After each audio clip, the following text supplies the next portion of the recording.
Imagine, you start out voyaging across the 7 seas, only for a massive wave to send your ship to its watery grave. You must be doomed, right? Not so fast. We're about to show you how to survive being lost at sea. You know why? Because this is epic how-to.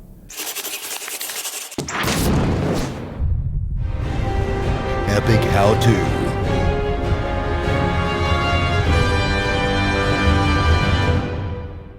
Now, anytime you travel on the sea, you should make sure you know the emergency procedures.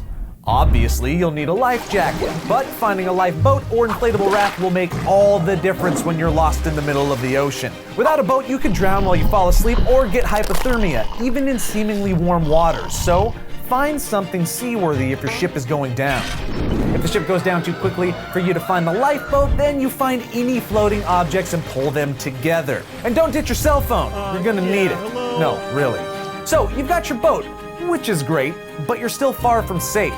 Unless you have a radio or satellite phone, you're basically at the mercy of fate. Fate's a bitch and fickle.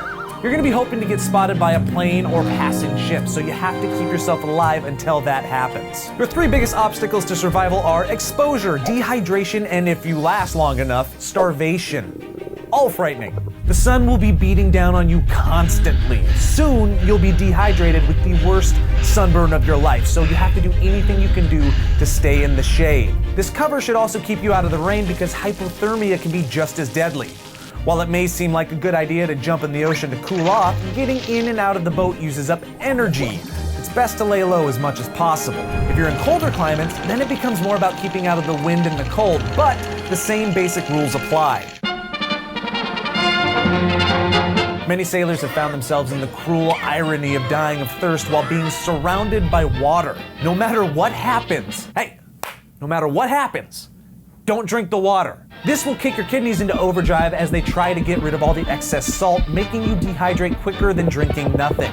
And don't drink your own urine, because gross. Grabbing bottled water as the ship goes down is obviously helpful, but you're probably not thinking about that, so I totally understand. You have to come up with some alternatives. Many life rafts now come equipped with solar stills to help you create fresh water, but just in case yours doesn't have that, we'll teach you the basics on making your own. Here's how it works. You must craft a dome or pyramid shape that has a collecting reservoir along the sides but leaves room for the salt water in the middle. As the sun rays heat up the salt water, the water evaporates and pure, clean, fresh water will condense on the inside of the still. Yum. This will then run down the sides into the reservoir where it can be collected and drank by you. It does take a little craftiness, but it can potentially work for weeks, so it's definitely a priority. Practice in your free time. The next thing to worry about is food. Many people lost in the ocean have reported a whole ecosystem developing around their boat. It's common for fish to circle a boat in these situations, so all you have to do is catch them. Easier said than done. Creating a net is the simplest way and requires the least of your attention. If you have the materials, you can weave together a simple pattern that you can trail behind your raft to catch all manner of fish. You could also try fishing with a hook. You can carve a simple hook out of just about anything hard, including plastic, bone, and wood. Where'd you get the bone? He was your friend. However, this will really work best if you have something you can use as bait, so you may need to hold off on this until after you catch your first fish. A more active approach would be spearfishing, which gives you the advantage of deciding exactly what fish you want to go after. There's plenty of variety in the types of spearheads you can craft, with a 3-pronged approach being a good idea for beginners.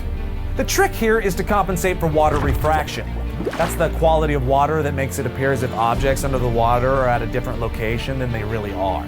Try sticking your spear in the water to see which way it bends. This should give you a clue about as to where the fish actually are, so you aren't constantly striking too high or too low.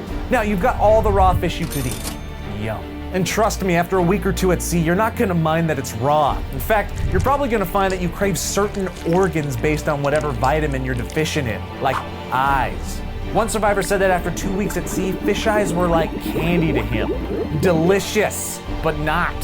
There's actually one more thing we should mention in trying to survive at sea, and that's the will to survive. According to military and Coast Guard experts speaking to the Huffington Post, survival is like 90% mental. You have to want it more than anything. Think of the people waiting for you back home and try to remain optimistic, but not too optimistic, or you might run into the Stockdale paradox. It's named after an admiral who was a POW in Vietnam. He said the soldiers that were the most optimistic were the first to die because they couldn't handle the disappointment of not being released when they thought they would be.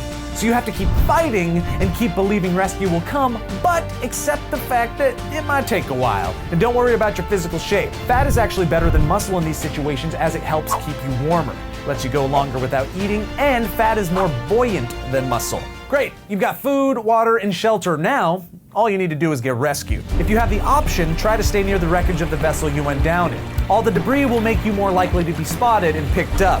But if it's just you and your raft out on the ocean, well, then you're pretty much at the mercy of the ocean currents, which may not be a bad thing as it could push you towards land, but also not. Keep an eye out for ocean birds as well. Besides a potential source of food, they could also give you clues as to where you are. If they come from the same direction every morning and head the same way every night, it could be an indication of land. But the most likely scenario for being rescued is being spotted by a passing plane or a passing boat. You could use a mirror to signal the rescuers, but if you don't have a mirror, the reflective surface of most cell phones will do the trick. It came back around. Full circle. Don't lose your cell phone, playa. Basically, you want to reflect the sun's rays towards the plane or ship, moving the beam back and forth so it looks like the light source is flashing, which is recognized the world over as a distress beacon. If it's a plane, the pilot should wiggle the wings to indicate that you've been spotted. If it's a boat, well, they should probably just pick you up, right? That's it! Great! You're alive! You've braved the elements and mastered the ocean and made it back to tell one hell of a tale. And you didn't even have a volleyball to keep you company. You're awesome. Well, we've done our best to keep you alive for another episode, so leave us ideas for future topics in the comments below. Till then, I'm Joe Bereta, and this has been Epic How To. Let us know what topic you guys think we should break down next in the comments below, and don't forget to subscribe.